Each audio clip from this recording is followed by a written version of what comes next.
Ils ont travaillé plus d'un mois pour réaliser 4 spots de moins de 2 minutes. Brainstorming, écriture de scénario, storyboard, tournage, montage. Pas question de brûler les étapes. Ils sont motivés, il n'y a pas à les pousser plus. Ils sont déjà motivés pour trouver ce qu'ils veulent faire. C'est juste, nous, on apporte juste la technique.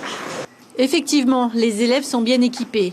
En optant pour l'absence de dialogue, les jeunes réalisateurs ont dû travailler plus que jamais sur les ambiances sonores pour susciter l'émotion. On voulait en fait avoir chez les gens ce petit frisson qu'il y a quand on voit quelque chose qui nous touche. Et comment dire, faire que ce soit pas juste une vidéo qu'on regarde comme ça, que ça reste en fait, qu'on ressente la chose en regardant le court-métrage. Enfin, c'est quelque chose à ne pas faire, quoi. La violence, surtout la violence conjugale et tout. Donc voilà.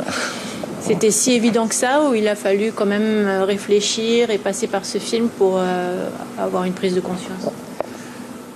Ouais, c'est évident, mais avec le film, ça sensibilise un peu plus. Sensibilisation, information, accompagnement et pourtant, plus de 1200 cas de violences faites aux femmes en 2014, dont les violences sexuelles. Les professionnels travaillent sur plusieurs axes. On sait qu'on est parmi les plus gros consommateurs de bière au monde.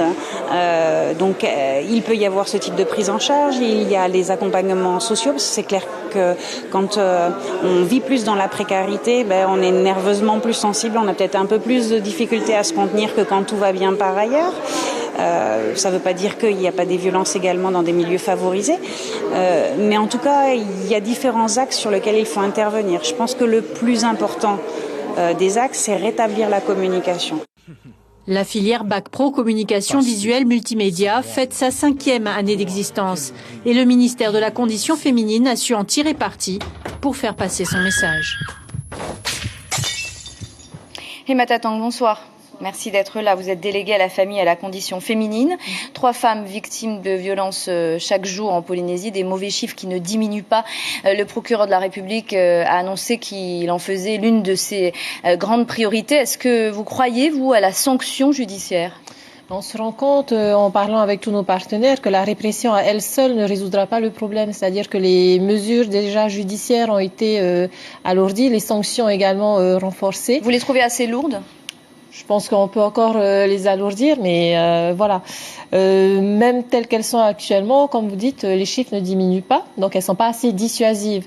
Mais si on s'axe que sur la répression et qu'on travaille pas un peu plus sur l'axe préventif, il faut appuyer des deux côtés. C'est-à-dire que il faut sortir ceux qui sont dans la violence aujourd'hui de la violence, mais il faut éviter que les jeunes d'aujourd'hui rentrent dans ce cycle de violence. À ce moment-là, on pourra diminuer durablement les statistiques. Lorsque l'on parle de violence, on parle d'horreur au quotidien. On est tous et toutes d'accord là-dessus. Vous croyez donc, vous, à l'aspect pédagogique, je dirais, d'un spot pour convaincre les hommes violents d'arrêter de battre leurs femmes ? Je pense qu'il faut travailler justement sur les auteurs déjà dès les prémices de la violence. C'est-à-dire quand on parle déjà d'auteurs, on est dans un schéma où les choses sont avérées, sont posées, les comportements sont quelque part ancrés.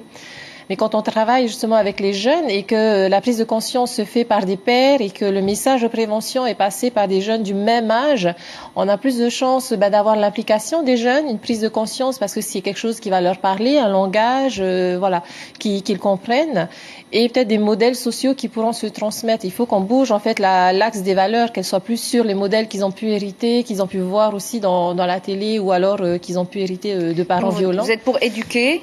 Je suis pour éduquer, voire rééduquer. Et peut-être pour des sanctions plus lourdes pour ceux qui ont commis des actes. Comment faire ensuite pour aider une femme victime des coups de son conjoint à partir ? Est-ce que vous militez, vous, pour que cette femme ait davantage d'aide sur un plan pratique, notamment un logement, une chambre pour ses enfants, pour qu'elle soit encouragée et soutenue dans sa volonté de fuir son conjoint ? Mais je pense que dans le cas de la conférence de la famille sur laquelle on a travaillé justement au début de cette année, un des axes concernait l'accès au logement pour les familles monoparentales, mais justement favoriser la conduite d'un nouveau projet de vie pour ces femmes qui sont dans le souhait de quitter leur conjoint et qui sont dans la plupart des cas accompagnées d'enfants en bas âge, voire d'enfants tout court. Il faut en effet qu'elles soient éligibles et qu'elles puissent avoir accès à des dispositifs qui n'existent pas encore. Pour leur donner le temps de se reconstruire tout au moins. Voilà, au moins qu'elles soient accompagnées et puis qu'elles puissent se reconstruire, parce que c'est vrai que les foyers d'hébergement qu'on a aujourd'hui permettent d'avoir cet hébergement temporaire de 3 mois, renouvelable, accompagné de professionnels, psychologues, assistants sociaux. Mais je pense que ce sont pas toutes les femmes qui vont avoir accès, qui vont vouloir aller dans un foyer d'hébergement. Comme vous dites, certaines solutions devraient être proposées pour élargir le panel de réponses qu'on peut leur proposer. Alors la semaine prochaine, les 3e assises de l'aide aux victimes seront organisées par l'association polyvalente d'action judiciaire. En quoi ça peut aider les femmes battues ? Je pense que la première chose qui va être posée, parce que les assises sont dédiées principalement à un public professionnel, et les femmes battues, les premiers contacts qu'elles ont, ça va être avec ces professionnels-là. Il faut qu'ils aient tous le même langage et le même message à faire passer et qu'ils orientent tous efficacement. Donc je pense que les assises vont être efficaces en ce sens qu'elles vont nous aider aussi à harmoniser nos pratiques, à avoir le même discours et à être bien conscients du phénomène et de son ampleur. Plus globalement, est-ce que vous trouvez, vous qui travaillez au quotidien à l'amélioration des conditions des victimes, qu'elles dénoncent de plus en plus la violence ? On a eu 600 plaintes. Je pense que le chiffre noir dont on parle sur le nombre de situations dont on n'a pas connaissance, qui ne sont pas révélées, lui est en diminution, ce qui peut expliquer en fait l'augmentation de ces statistiques. Parce qu'on n'a pas forcément plus de violence et notre société n'est pas en train de devenir de plus en plus violente, mais qu'on a finalement des violences qui existent par ailleurs, mais qui ne sont pas révélées, qui sont en train d'être révélées justement.